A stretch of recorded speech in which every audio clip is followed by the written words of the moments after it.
Welcome to You Know Me, a podcast for Brunswick and the Golden Isles. I'm Buddha, I'm the beard. Beard Man. How you been? It's been a while. People are kind of asking when we're going to do another podcast. They are, yeah. We were at Porch Fest, which was an amazing event, and people were asking when the new podcast is coming out.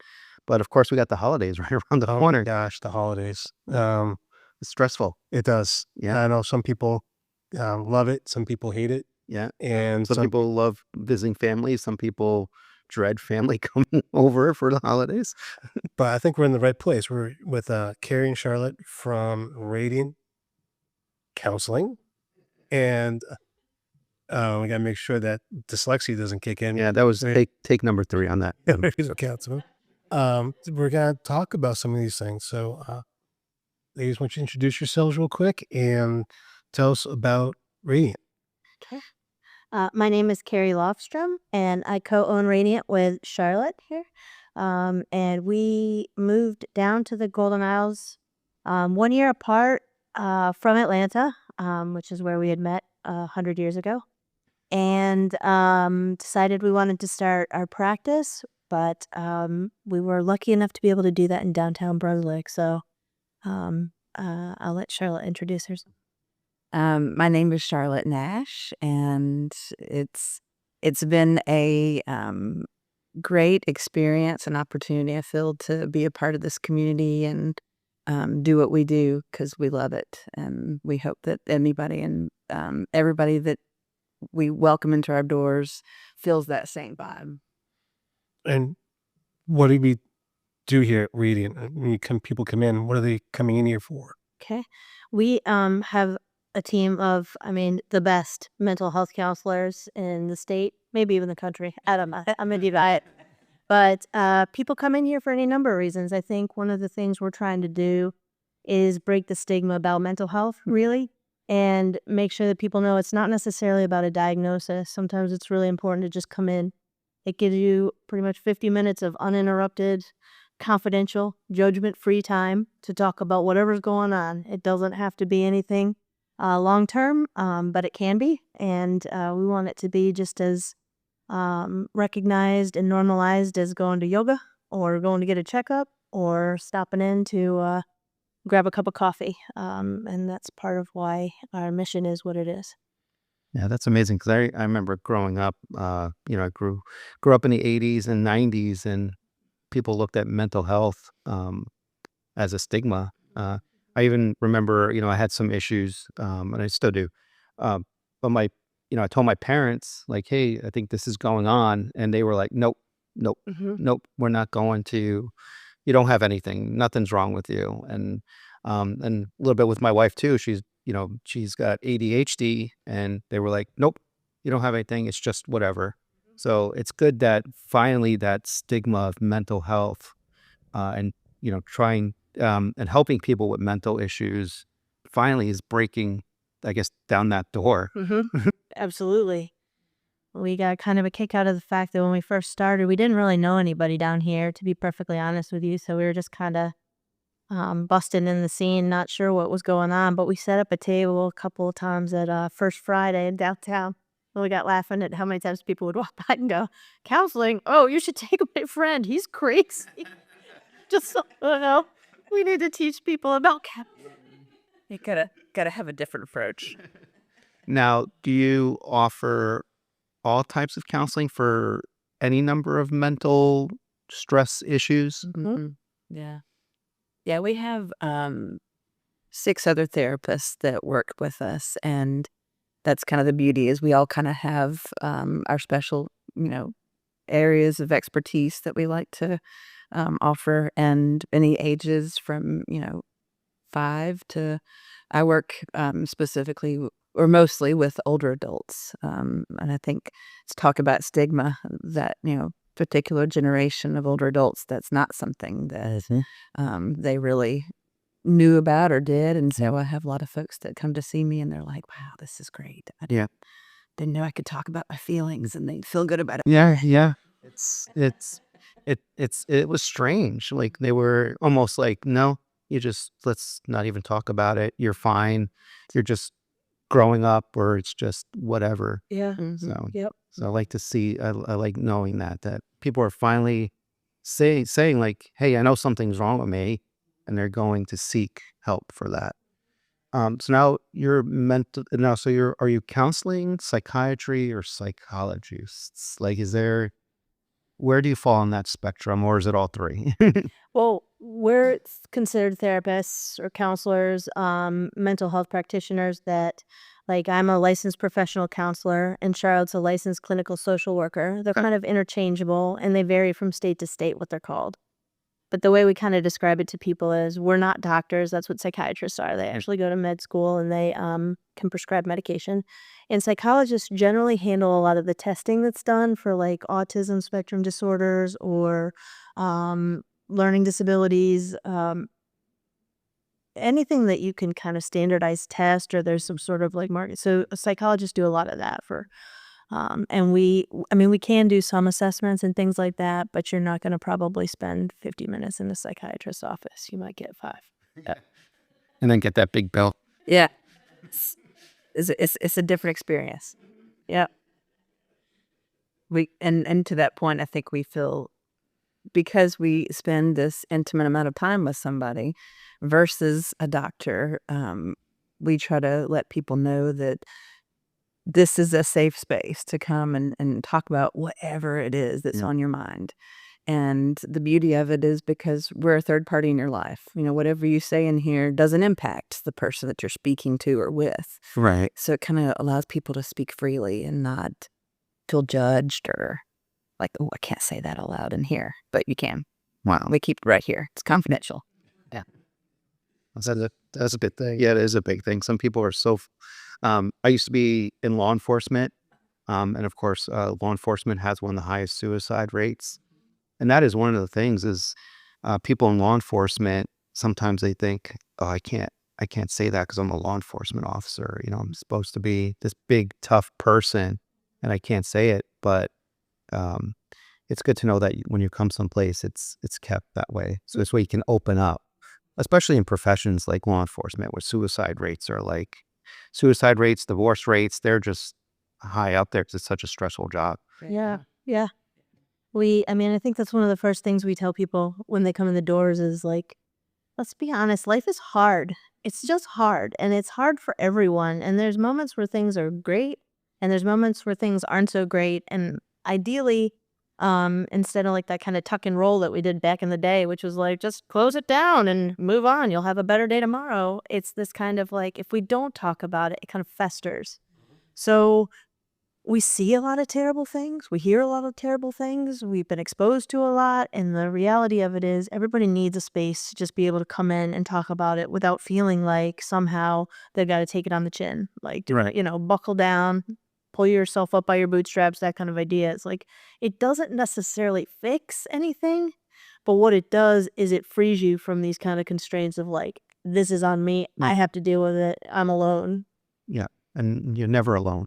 Never. That's the important, I think, message out of mental health is you're never alone. Absolutely. There's always someone out there to help you or someone to talk to. Yes. Yep. And you're not the only person going through all these things. That's the thing, especially for guys. A lot of guys squash it. Yeah. Oh, yeah. Yes, that Gen X generation Mm-hmm. is, I'm feeling, yeah, no, just, take that feeling, just kind of squash it down because we're not going to talk about that. But yeah, for guys, for mostly is that, they get that isolationist kind of feeling Yeah. when things like that go down. And then they internalize everything. Yeah. Absolutely. And one of the things I learned is that, a lot of guys go through a lot of the same stuff. Yeah. Yeah. But no guys talk about it or something. No one knows.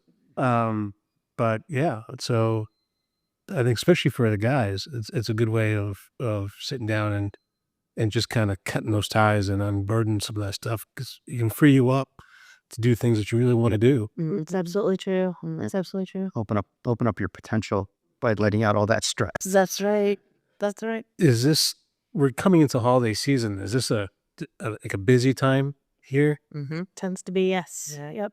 You get a lot of, the holiday jitters of the holiday anxieties. That's exactly right. Mm-hmm. Yeah, I think, like you just kicked off saying at the beginning of the podcast was, this is a great time for some people, but it is a horrible time for others. And for most of us, I think it winds up someplace in between. Like there's really great things about it. Like for me, the food, cookies. But for some, it's it could be a very mournful time. I mean, it can be it can exaggerate loss or grief. It can be difficulties bringing families together with different ways of dealing with things or not dealing with things, and it's also a very joyous time. So I think people are really dealing with that like dichotomy, that two-sided. Like I know I should be happy, but I have to jingle bells one more time, and Or Is it the Mariah Carey? smell of anxiety. And maybe because for me, being born in the 70s, growing, being a teenager in the 80s, and now back then it seemed like the holidays, everyone was happy hmm and kind to each other. Now I'm seeing a lot more of like me first mentality during the holidays. Like someone there's one more turkey left in the cooler, and it's like a scrum to get it. yeah. And someone's knocking over an old lady to grab the turkey. It's like when 30 years ago, someone's like, no, you take that. We'll go somewhere else and find. It just seems like it's Mm-hmm. the attitudes have changed a little bit. This is supposed to be a happy time. It's supposed to be time for giving and charity, but it just seems like everyone was being more me first, me now type of. hmm It's I love that you said that. I think it kind of also piggybacks off your statement earlier when you said, we internalize so much, and I think that does make you feel a little bit me-centric. Like, nobody else is helping me, so why should I help anybody else? And that's the other benefit to being able to talk to somebody. You kind of get some of that off of you a little bit, so that maybe there is a little bit of more.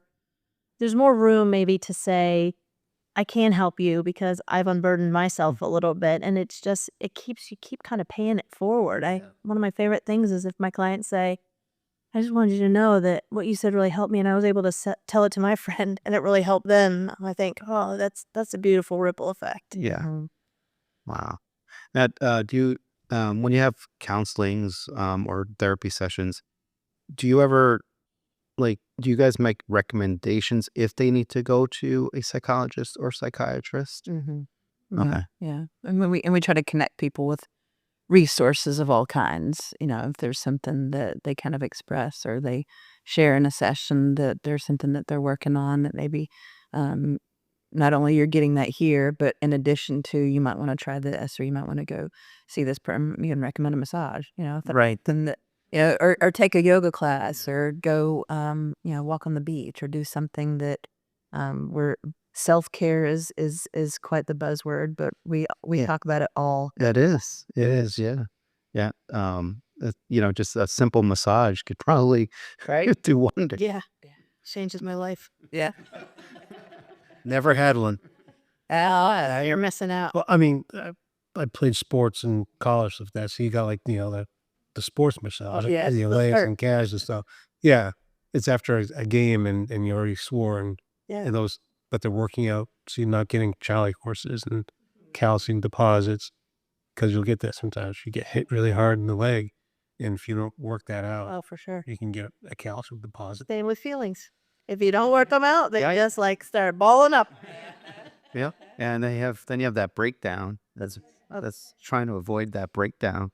Yeah, absolutely. I use the analogy a lot that feelings are a lot like getting a splinter. When you first get it, it doesn't feel that bad, but if it's left unattended, it starts getting really hot and really sore, and the last thing you want is anybody to touch it, especially coming at you with a needle or a pair of tweezers.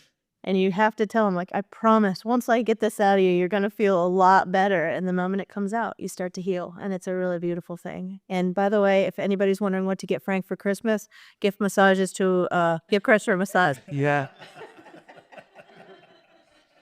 Yes, please. Inside tip.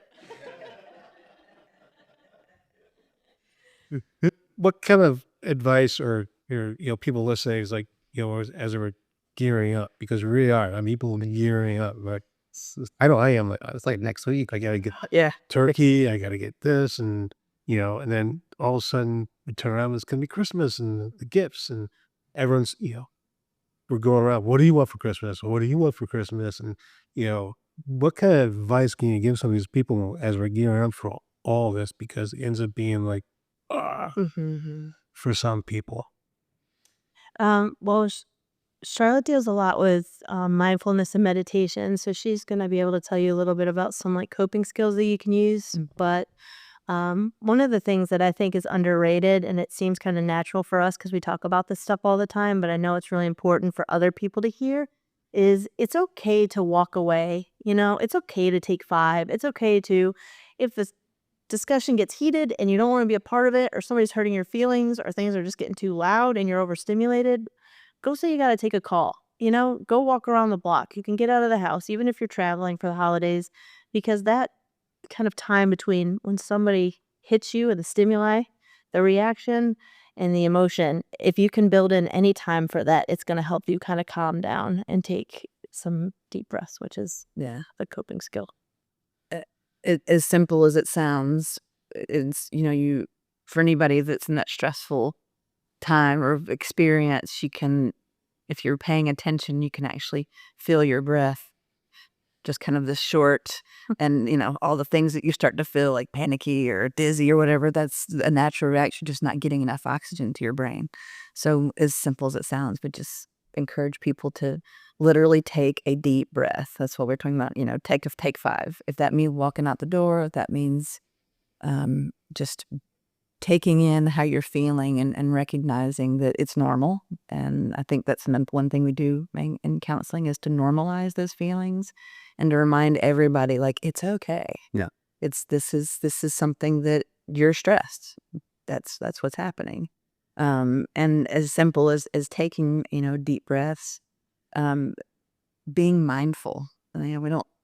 We're doing exactly what you just said. We got a list. We got things. We got to get the turkey. We're gonna get the gifts, and if we take 5, also including being mindful of what exactly is in front of you, and it can simply be, you remember 5th grade science about your senses. Your what you see in front of you, and name it out loud. You can, if you're going by yourself, and lamp or there. But it feels strange, but it's something that just that, and what do you hear, and what do you smell, what do you taste, and what do you feel? Just like, and driving in your car.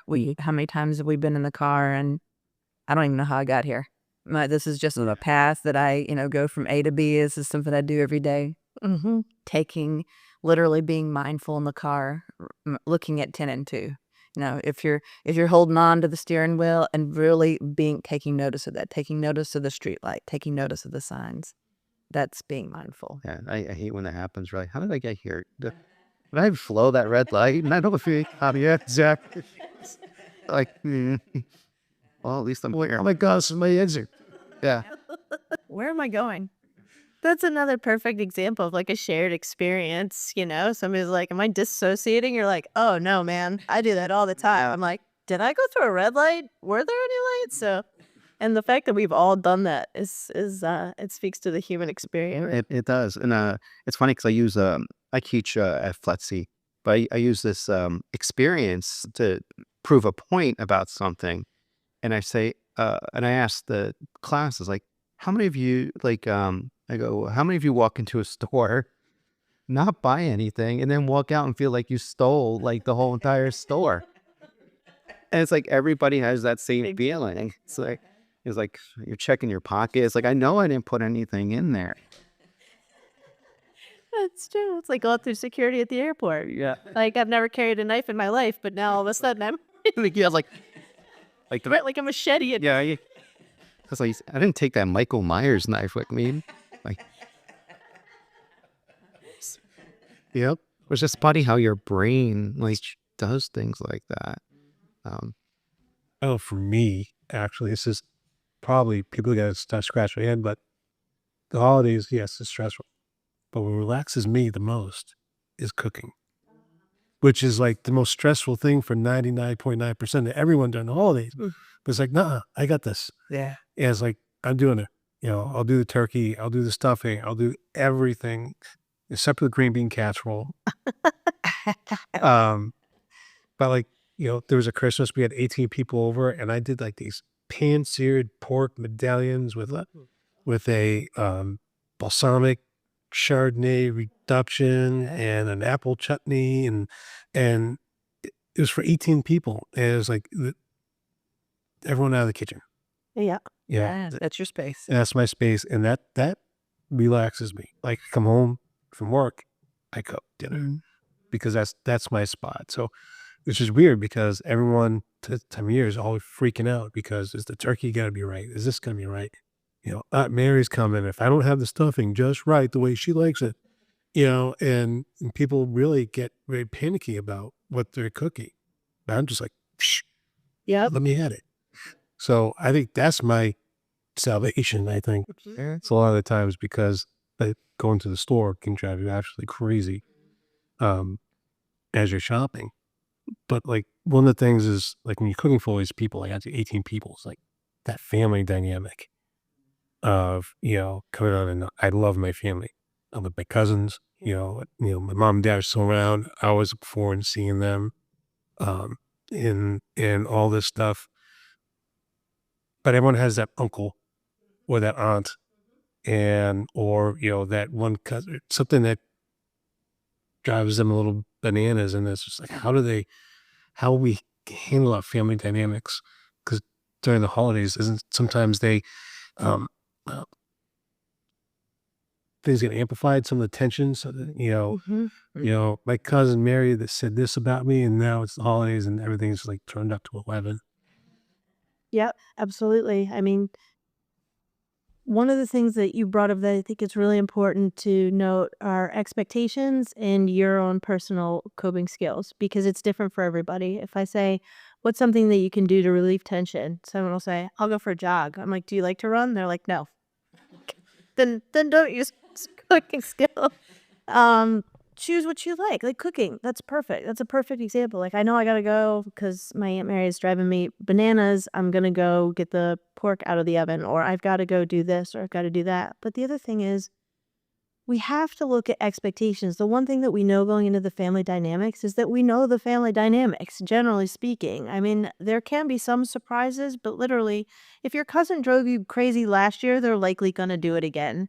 So we like the idea of like preemptively have a plan. Like the minute she starts talking about X, I'm going to do Y.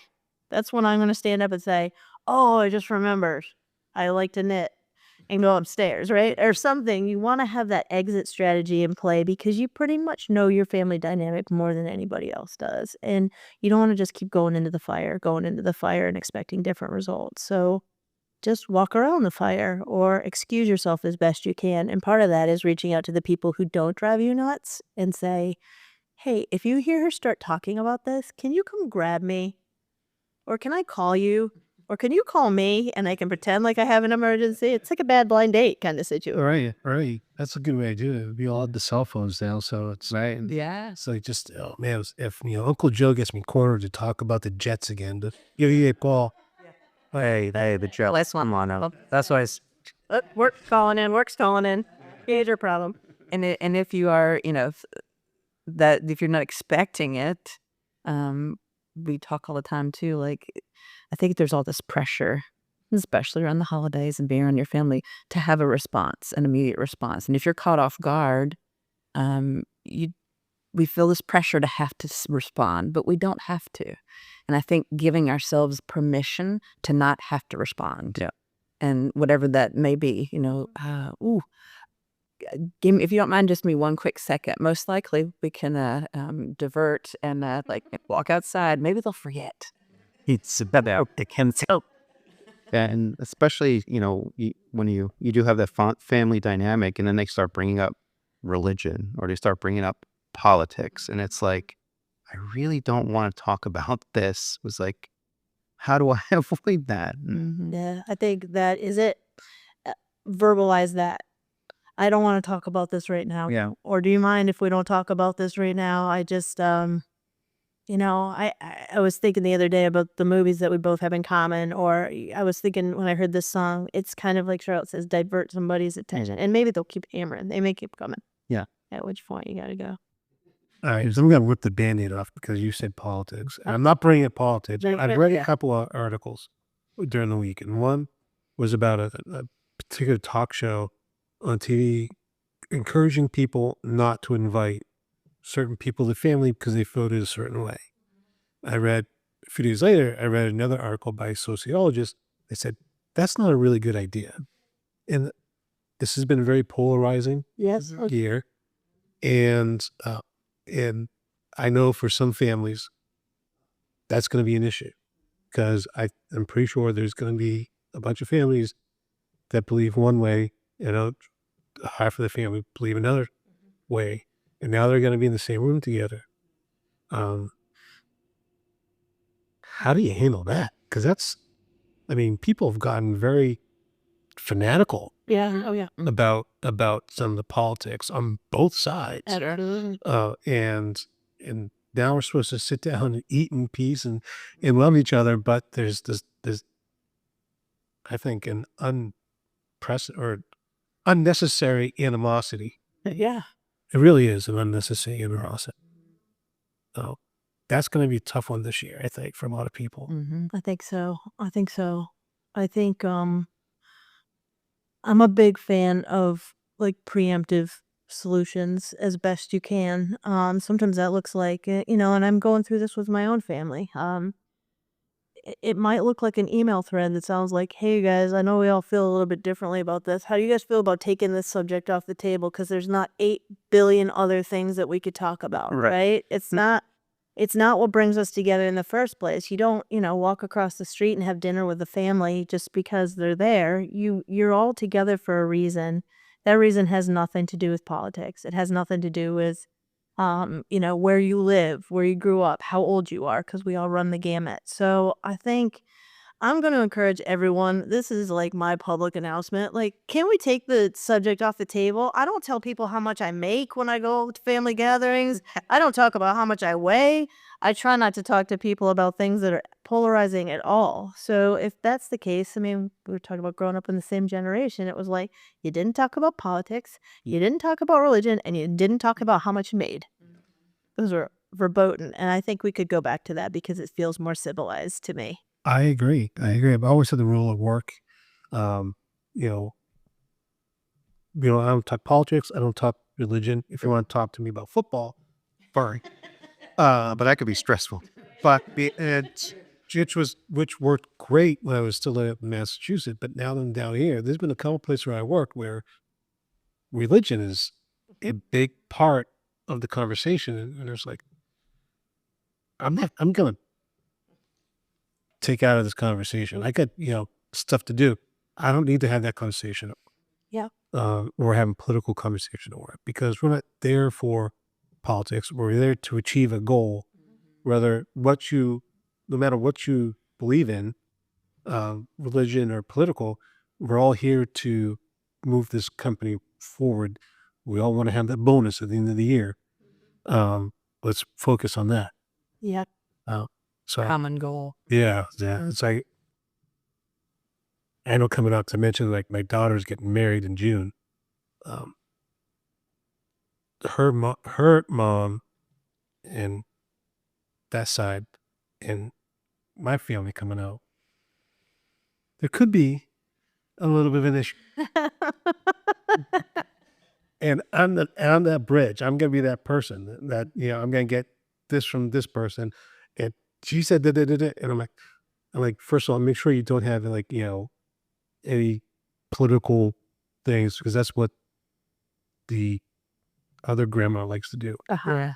Like put like political statements or Christmas cards. I'm like, don't do that. And Don't. Yeah. Read the room. You know your audience.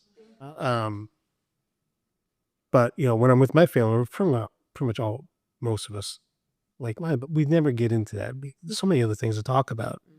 But it's that this is a very strange year for him, and it's going to be. I'm sure a lot of people are going to be coming in.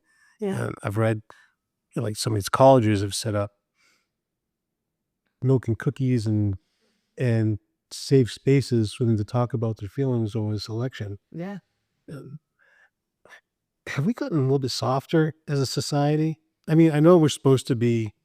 I mean, it's good to talk and if we have anxieties and issues to get it out, but when something just doesn't go our way, we need to have milk and cookies and a safe space.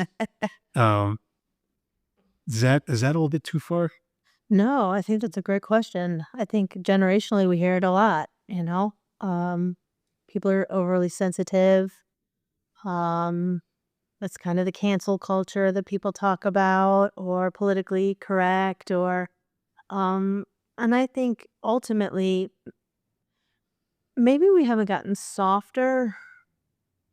Maybe we've just gotten more aware of things that we weren't so aware of before. Like we talk about our parents or the generations prior to us not needing therapy, or that was for people who were crazy, or but it went someplace, you know? It's like funny, I always call it like emotional spanks. It's like if it's sucking it in somewhere, it's popping out someplace else. It's not disappearing, right? So it led to a lot of drinking problems, maybe alcoholism, maybe drug use, maybe overworking, workaholics. That's something in society that we venerate, but it can be problematic when you're working 80-hour work weeks, you're not dealing with something. So to say all that, yeah, I think there's that for sure.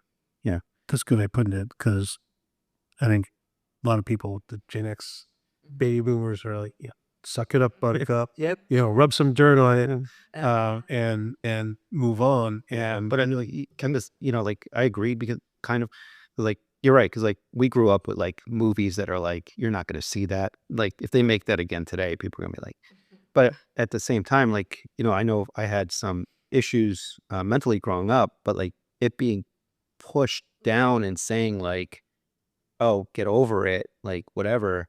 That does now it does affect. Like I'm like, "Oh, can I talk to people?" Because like so I guess some parents that are parents now, I should say, um, they see that with their kids, and I think it's like, well, I don't want the same thing to happen that happened to me happen with my kids. I want them to be a little bit more open about their feelings. Because like I know like when I had my issue and I brought it up to my mom, it was like, no, and then I had to overcome that myself. Yeah. And so if I see that like with my kids or whatever, I'm like, no, open up. Let's open up. I love that. Yeah. Yeah. You know, So I I'm very proud of the generations that are coming up behind us for that awareness, and I know they can come across as being coddled maybe in some way or hypersensitive, but ultimately I kind of feel like they're taking the bull by the horns. They're saying, "I'm already starting to have these feelings. I want to talk about it. I don't want to hide it." I mean, I was blown away by how many of the Olympians talked about their mental. yeah, she always just think of Simone Biles because she literally stepped away from the biggest stage, and a lot of people criticize her for it. I thought, you know what? If you're not there mentally to perform at that level, then you shouldn't because gymnastics is dangerous. People don't understand that. I mean, some of these gymnasts, after they're done with their career, have really bad medical um, bone issues and muscle issues, and because the impacts that they're making, that their body goes through on some of these jumps and twirls, and so it's dangerous. And if you make a misstep, it could be catastrophic. So I thought it was great. I was disappointed because I really wanted to see, Sure. but I respected the fact that she knew enough. And and you see it now with other professional athletes doing, doing that. They like step away from a week or two from the game. I think there's a few football players who have done that. Zach can't play for a couple weeks. And they took themselves out. yeah. Um, that's a very emotional sport. Mm-hmm. And, you know, when you're off the field, you're one way. When you're on the field, you're supposed to be a different way. Right.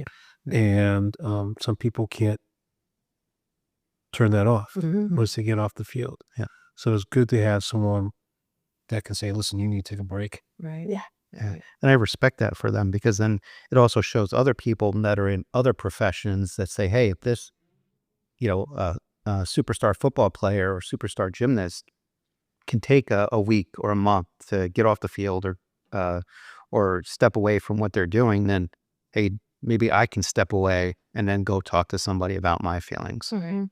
So Well, I think that's one of the things that I say to folks often, because when they ask me, what should I do? Or I feel crazy, or I don't understand why I'm feeling this way. I tell them all the time, you're over halfway there and getting to where you need to be because you have awareness. Yeah. Just saying it out loud, and even if it's here, but you're saying it out loud and here in this space, that's half the battle. Yeah. Because if you can pick up on that and recognize, oh, I'm feeling this way, I need to take myself out of this situation. I need to, pause before I hurt myself even more. Yeah. That's you're ahead of the game. yeah, I mean, life is stressful, right? You had to deal with, got to get up, go to work. I got to make money. I got to pay bills.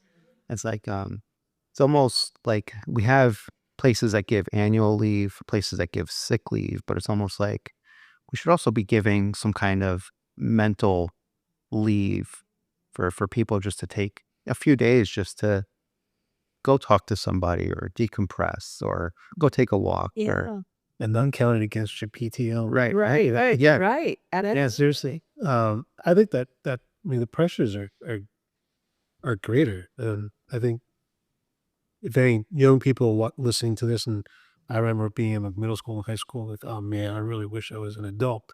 And now as an adult, I'm like, oh man, I really wish I was back in high school. Well, I mean, you're right. It's the work and the making money, and the paying the bills, and then you're raising a family, and babies to teenagers Yeah. to, all my 3 kids are in their 20s now. So if you go from being a parent to a father, Mm-hmm. and then now you're more of like a mentor. You really can't be that. I can't ground my 24-year-old daughter. Yeah, I right. can't say you're grounded, but I can be a coach or a mentor. The roles change, and sometimes that's hard for people to understand with that time dynamic. Yeah. Because you always feel like you father my middle child.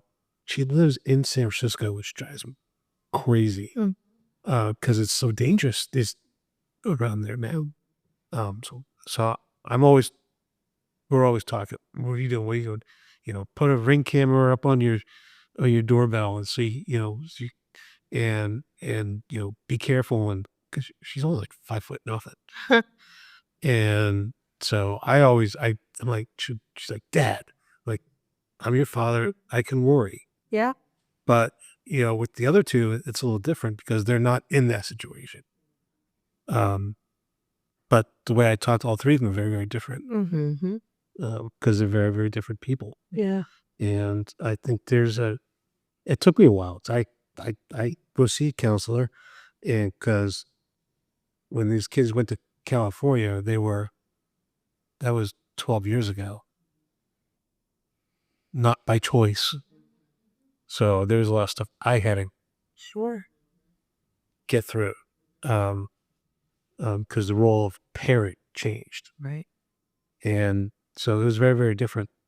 And feel that I think I see some of these people, I see some dads, you're a great dad. Oh, appreciate it. I'm pointing to the beard over there, because they really encourage their kids to be who they are themselves, and are trying to make them into something. I think some parents will do that. Mm. Uh, I wasn't a great athlete, so my son's going to be a great athlete. Right. Yeah. Well, the son wants to be a great actor, not a great athlete. Right. Yeah. So you get that kind of stuff. So Yeah. I've been there with my dad because he wanted me to be a soccer player and Mhm. I was not a soccer player. So it's like he wanted me to be something, a soccer player, and I didn't do it. So it's almost feel like, is he disappointed in me or should I be disappointed that that didn't happen? And you're absolutely right. I let my kids, like, you be who you want to be. Like, you're going to figure it out. I'm not going to force you to do anything. If you want to do something, okay, we'll go do it. And if you don't like it, you don't like it. I'm not going to force you. But yeah, it's because I know how that felt. Like, it's like he wanted me a soccer player, and then that also I feel like it like what's the word I'm looking for? Almost held me back a little bit, because it's like now I don't know what I wanted to do when I was growing up. Yeah. Do you get that a lot with guys my age or Yeah, sure. or around my age? Yeah. With like, I don't know what I'm doing. I'm doing this for work, but Is that what I really want to do? is that what I really want to do? Yeah. I don't know. I mean, Yeah. how many times can you read that book? What color's my parachute? Right. Exactly. Well, to your point, I think that's a message that a lot of folks hear in their head, is whether somebody put it there or it's our own message. And so we encourage people all the time to listen to that message. Where did that come from? Right. How does that make you feel? That's a question often said in therapy, but it's true. Like, what about that message that you're telling yourself, and is there judgment in that message? Right. And it's we hear should all the time. I should be doing this. Or I should be doing that. Well, we say don't shit all over yourself. Not healthy, and Yeah. just adds insult to injury. So listen to it and understand what it's telling you. Especially now we see these kids on TikTok. You're like, they're making so much money. Oh God, right? I think that brings to the social media point too, and into what you said earlier, was that it shows that life is not stagnant, right?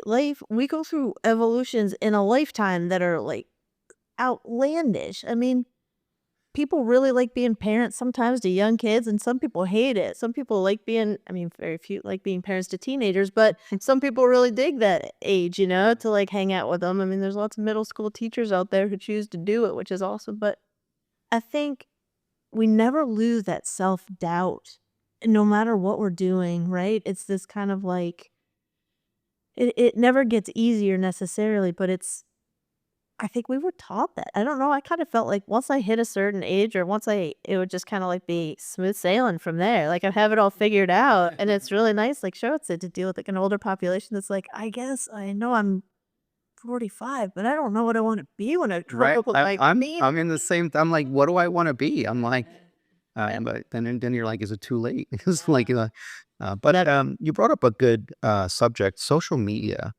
Like, how much stress do people actually stress about social media? Like, it's you see people on social media and it look like they're living like this amazing life, and then people are like, I wish I had that. Do you see a lot of that in therapy, where people see other people's social media posts and it really like stresses them out? Yeah, yeah. It can cause great depression. It can cause great anxiety, self-doubt, self-awareness, self-confidence issues. Yeah. And to tie that into the holidays, it's kind of the same thing. It's like I need to pretend like this is awesome. Right. Like I love Christmas, and this Christmas card with my toddler smiling at the camera took 862 takes, but nobody sees that, right? Right. So it's all this kind of mirage, and inside they're like, that at all.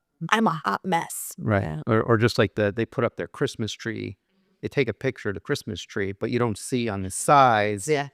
is all the laundry.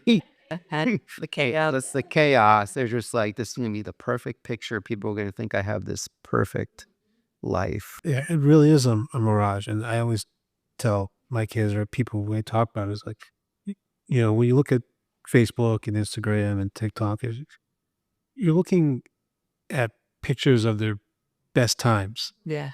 of like, their vacation to Italy, or they just won a football game, or always the best times. You don't see them. They don't post anything when they're having an argument with their husband, Right. or or something tragic happened in the family. You might see something with the pet dog passes away, or something like that, but you don't see the real side of things. It's kind of like what was that movie? My Cousin Vinny, Oh yeah. when Joe Pesci's explaining the prosecution's argument, and he takes a card, he's like, they're gonna show you it's got everything, it's got four sides, but it's really just paper thin. Yeah. And I think that's what you have to take that kind of grain of salt. Mm. Is like, because when I post stuff about our podcast, or I have my Facebook page, I'm not totally social media. I don't have my TikTok. I can't stand Twitter or X now. Mm-hmm. there's too much. I can barely keep up with Facebook and Instagram. So it's I take it with a grain of salt because this is what they want you to see. This is what people want you to see. And but I can see where people get like, oh my God, this they're always doing these trips to Europe and Aruba and all stuff. And I want to do that. And it's like, well, I would make that much money. And, it's just like this all of a sudden it's like another way or another reason for keeping up with the Joneses. Yeah. Like there's Exactly. not enough of that already Right. with people. Oh, so-and-so's got this kind of house and so-and-so's got this kind of car. Now it's like, look what they're putting on Instagram. Yeah. It's And what you probably don't see is that their bank account is 0. Yeah. Their mortgage to the hilt. Or, yeah. yeah, you don't see that again. You just see like this mirage, as you put it, Yeah. which is scary Yeah. because And it's interesting how that the social media now is like another stressor. Yeah. Like, I'm trying to like, equate it to something that we grew up with, but I have a hard time trying to think about it. Maybe it is almost like someone's car. Like I know in high school, like you'd see a kid, someone you go to school with, and they roll up in a BMW, and you're like, your parents bought them a BMW. But now you see social media, and they're like, oh look, you're right. Like, oh, another trip to Italy, another trip to Aruba. Like, where do they get this money from? But another stressor, I think, too, that probably I don't know if this gets brought up or how even someone can handle it, but I know a few people that almost get upset. Like, let's say they post something and they get 1 like, 2 likes, but then they see someone post something else and they get 300 likes, and they're like, nobody likes me. Like it's Yeah. Yeah. That internalized feeling like it's constant comparing, right. comparing yourself to somebody else, and that's not really serving us. That's not that. It's very different experiences, but it's hard to tell yourself that. Right. Yeah. Comparative is a thief of joy. Is that what they say? Something along those lines. And we do it all the time. And then we super hyper focus on what we don't have instead of the gratitude for what we do have and Right. kind of like stepping back. It's just like we talk about this whole time, which is just step back a minute and give it some kind of be able to see the forest through the trees. Like we know this to be true. We know this to be true. We know that under all of this facade, there are difficult lives, people going through stuff. Life is messy. We're messy. We're Yeah. weird and offbeat, and we don't know what the heck we're doing any given moment. And some people are really good at faking it, and some people aren't so good at faking it. But I mean, that has been a lifesaver. Both in our careers and our friendship has been like, dude, we're all falling apart. It's okay. It's absolutely okay. But you need to be in front of somebody that tells you it is okay to not want to be a parent sometimes, to not want to be married sometimes, to not like your job sometimes. It's okay to love all those things at the same time. Right. Yeah. It's you don't have to choose between the two, and that's where we get caught up. Like, if I really love my kids, then I would be doing this extravagant Christmas, and you're like, or you just love them and hate shopping for them. It's Right. okay. It's okay. And it's like, yeah. And we're very weird organisms. Yeah. Yeah. We're very complex. Like, but the funny thing is we are so complex and we're very weird organisms, but we actually all go through the same emotions, the same stressors, like the same stress I may go through, Buddha goes through. Yeah. Like we go through same stress, and you mentioned that the most important part is talk to somebody about it. Yeah. You got to let it out. Yeah. There's no greater feeling than knowing that you're not alone in anything that you're feeling. And no matter how weird it is or how weird it seems to you, it's not. And I can tell you this much, there's nothing you could say in here that's going to weird us out at all. I promise. Come with it. Yeah. It's like when I worked for customs, people are like, what is the weirdest thing you've seen? Well, let me sit down for a minute, because there's a lot of weird stuff I saw. How much time you got? Yeah, how much time are you? oh yeah, yeah. Oh, it's funny because I drove Uber for a little bit just to make a little extra side money, and I kind of focused staying just driving around the island. And I gotta tell you, I mean, talking about your 25-cent psychologist type of thing. I've seen relationships fail in the back seat of my car, like I don't want to see you anymore. I've seen marriages kind of like, kind of go off, off the rails a little bit in the back seat, and it's amazing. But it's funny. There's a few people I've had in the car, and you can tell they're having a bad day. You can tell that it's something's going on, and you know, my master's always been, you're not alone with it. Like, I mean, someone else is going through the exact same thing. Right? There is 14 million people just in the United States. You think you're the only person who's going through a divorce right now, or the only person who's just been diagnosed with something? No, not that to diminish it, but you're not alone. People are going through this. You can reach out, and there's other people who are going through it. Maybe you're further along that they can help you because they've been at the stage you're at right now. And so I've done that a few times because it's like, oh, then I get the other car, I'm like, God, I gotta get home. Yeah. Oh, yeah. Yeah. It's funny, but it happens, and people in the backseat of your car, Mm. and the thing is, you're a perfect stranger, and I think because you're a perfect stranger, because they'll probably never see you again, they'll tell you just about anything. Yeah. It's Cab confessions, right? Yes, I remember that. But it's it's a great time. I think this is the perfect time to talk about these things because a lot of stuff is going to come up. Yeah. Yeah. Yeah.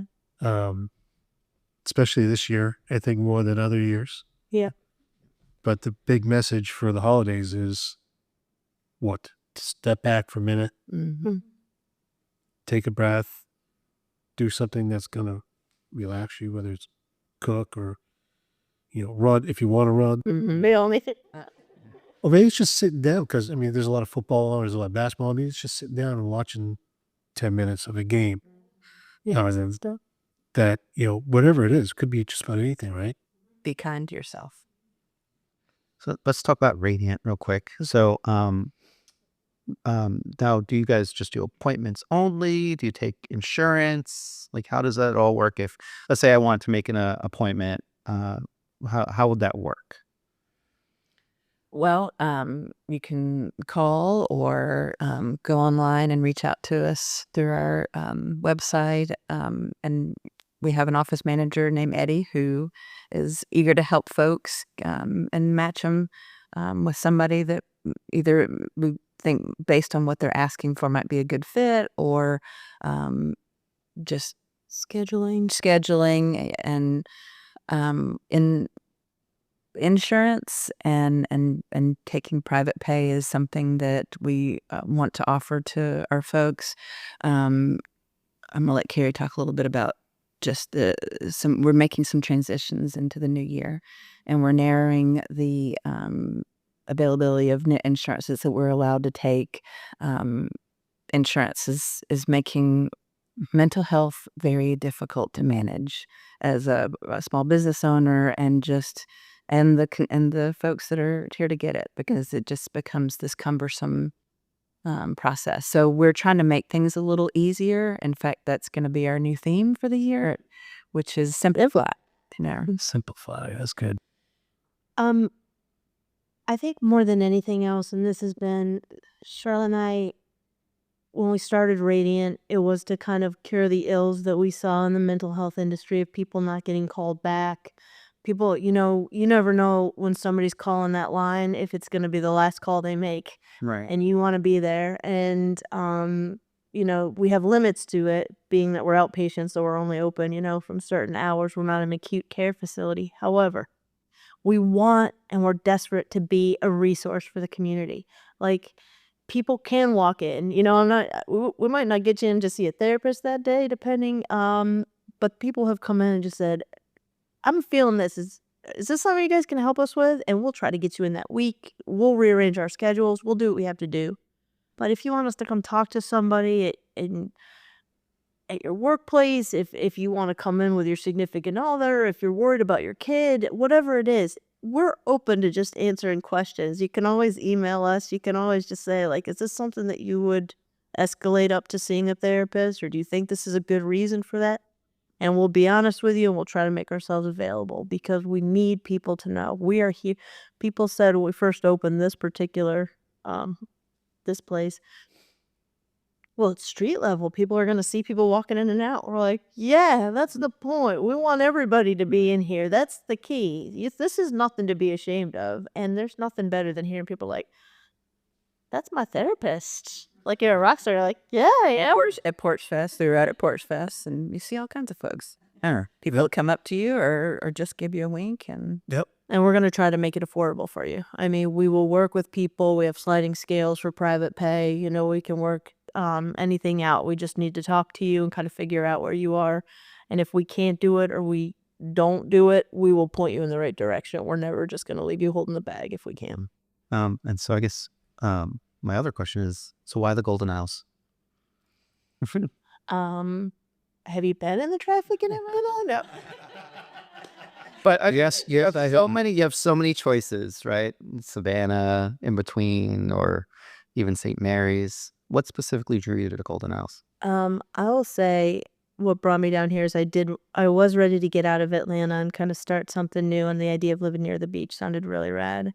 And the minute I hit downtown Brunswick, which was 8 years ago, it was a much different town than it Yeah. is now. Mhm. All I could see was potential. I was like, oh my God, this is like the kind of place where you just want to like set up shop. And I feel like this is such a unique area because you've got such a diverse situation that goes on, and I don't think anybody understands how diverse this place is. There are great minds, there are people from all over the world, there are people from different socioeconomic statuses, from the very, very poor to the very, very wealthy, 10 miles from here, and everything in between, and there's, like, this symbiosis, and now you're starting to see, like, great food, great Yep. pop-up markets, great pop-up stores, great pop-up, saloons, and it's just has this great energy, and I think if we couldn't be downtown, I don't know what we would do. Like, we wanna stay down here forever, so I've found, like, the greatest people of my life in this town, and I never thought that possible. Besides you, I found you in Atlanta. yeah, that came down together. So yeah, Yeah. I mean, downtown is such an amazing place. Really, that's such a it's right. I mean, that's if you could. I mean, that should be their downtown is right. So yeah. Yep.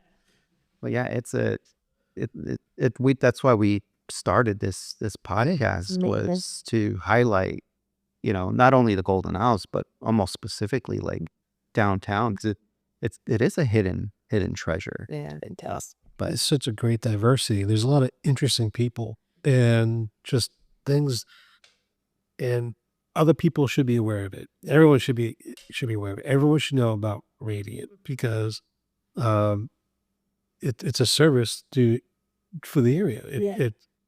Um, and yeah, maybe you shouldn't have a door, but a revolving door. You hopefully, just like the bank probably used to have. At least used to be a bank, but it's one of those things where it's just like, we do this because we see these great places. And we want other people to know about it, and the downtown, like you're right, 8-9 years ago, I was like, oh my God, this place is bare. It's just, but it's exploded in the First Fridays and how much fun the Porch Fest is. Oh, man, amazing. And no one else does that. I work in Savannah. Like, what do you do this weekend? Oh, we got Porch Fest this weekend. What's that? Right? Like, oh man, if you have to ask, then you can't go. Yep. Absolutely. But yeah, so I think we're here, all of us here for the exact same reason. Yeah. Why the name Radiant? What kind of got you to get to Radiant? So I'm a voracious reader. I love literature. I love words, and I use it a lot in my practice. And the word radiant came up, and it's so rad because if you look up the definition, it's all about pushing out, pushing out light. And every word that was like a synonym was beautiful. It was just like brilliant and bright and shine, And it was like, that's how we feel about what we do, and that's how we feel about the people that we serve, and that's how we feel about the product that we put back into the world. Like, somebody comes in here feeling very dark, and they can end up leaving very light. Mm-hmm. Yeah. That's beautiful. I like that. I like that. That's good. That's a good way for radiant counseling. Yeah. Yeah. Let's say consulting. I mean, we'll consult with you for a fee. So I know. So what's your address here on Gloucester? 513. Gloucester. 513 Gloucester. Come on, man. Gloucester. Gloucester. 513. You're right on Gloucester, just before you get to Newberry Street. It's on your right. Newberry. No, see, there you go. I can make it so. I know we're going up to Boston. Yeah, now you make fun of me. We're at the corner next to the old courthouse. And in fact, when they do have First Friday, that's right where the barricades is set right there. Yes. Next to our door, kind of ushering people down into the downtown area. So I know you had a question for us. I said we can wait until we have a podcast going, and you asked about how our name and how we decided to do all this. Yeah. So we were on a Little Murder, Never Hurt Anyone, and we were talking about us host, and Buddha kept on mentioning about a podcast. We'll get to the name in a little bit, but he kept on mentioning about podcasts, and that just stuck with me because we were in the play together. So after the play was done, I'm like, it just stuck with me. I'm like, podcast, and the idea of the podcast was, of course, just to talk about the Golden Isles when we were talking about it. So after the play was done, I texted Frank. I was like, do you want to do this podcast thing? Because I'm down. And Buddha said yes. And so we just like, well, how do we do it? So that was the other stressor, right? So we just bought the equipment and just like, well, let's figure it out. And we did it. Google how to start a podcast. Uh-huh. You don't really find much of like, buy the equipment, turn it on, Good luck. start talking, Good luck. and publish and put it out there. There's no like, step-by-step instruction or anything like that. It was just like, I read an article out of Forbes. There's 5 steps. I'm like, oh my God, 5 steps. Oh, there's got to be more than that. It's like a 5A, 5B. But we ended up getting the stuff. And then the first time we did it, we just sat down at my dining room table and we talked until the batteries went out. Yeah. Just to kind of get to feel it, because we've never done anything like this before. And then we did our first one, and then it just, number 24. Wow, that's awesome. Yeah. And the name? the name. So A Little Murder Doesn't Hurt Anybody was a play over in the Golden Isles, and my wife was directing that play. And when you go for auditions, you have to fill out a form, your name, contact information. But there's a section where it's like, what have you done in the past? They kind of want to know what is your acting prowess. I was being kind of a smart ass. And so I just wrote down, you know me. Because she knows. Been there for all the shows I've done at Golden Isles. And Lex, oh my God, that's awesome. Yeah. And so So I wrote, you know me, I'm winning too. That's funny. It's like, if I have to write all my stuff, it's like this. I was, how far do I go back? Do I go back to, the 90s? So when we were getting together, discussing how we're going to do this, both your wife and my wife just said, why don't you just call it You Know Me? I still have the audition sheets. Yeah. That's so cool. That is cool. So that's how I said, You Know Me. And it's great because we'll wear the shirt on the first Friday, as the people come up like, do I know you? They're like, yes, you do. Love it. Yes, you know. It was great. And we have these shirts, and we've got coffee mugs, Oh, wow. Stickers. sticker, Awesome. Business cards now. business card, with hats. I think you can get hat. Can we get hats yet? Yeah. I don't know. I didn't get a hat though, because I don't know how we're going to look on a hat. My daughter, my oldest daughter got a coffee mug because she thought it'd be weird to have a picture of her dad on a T-shirt. So no, What's weird about that? that's what I said. But yeah, we did this because we thought it'd be great to highlight all the unique people. And when you look back, we've had someone who teaches kickboxing to someone who's classically trained opera singer. I the the variety, the diversiveness is really cool. Yeah. And this is such a big area, and we want to bring people more to the downtown Love it. and experience the First Fridays. Go to Little Zooks. My brother-in-law lives in Hilton Head. When he comes down, he has to go to Little Zooks now. He just thinks it's the coolest place ever. And, that stuff wasn't there before. Now it is, and it's great because it's different. Yeah. Showcasing what downtown and Golden House has. Because a lot of people that are going to listen, they may not even know that you were here. Well- I honestly, to tell you the truth, I didn't know you were here. And I go to Soglo Guitar Gallery every Thursday. Right next to it. And so I would sometimes park in front. I don't even know what this is. Now you got to pop in and say, Yeah, definitely. Yeah. So, well, I'm glad you guys are down here. I'm very happy for what you guys do for the community and for people, especially letting people come in, talk about stress, talk about what's going on in their lives. It's very important. Thank you. Yeah, and thank Eddie for reaching out. Yes, absolutely. He's the best. And so I was excited. This is a great spot. And people, if you're listening, if you have any doubt, come on down, ask some questions, Yeah. and, maybe 1 or 2 sessions is all you need. Yeah. Yeah. Yep.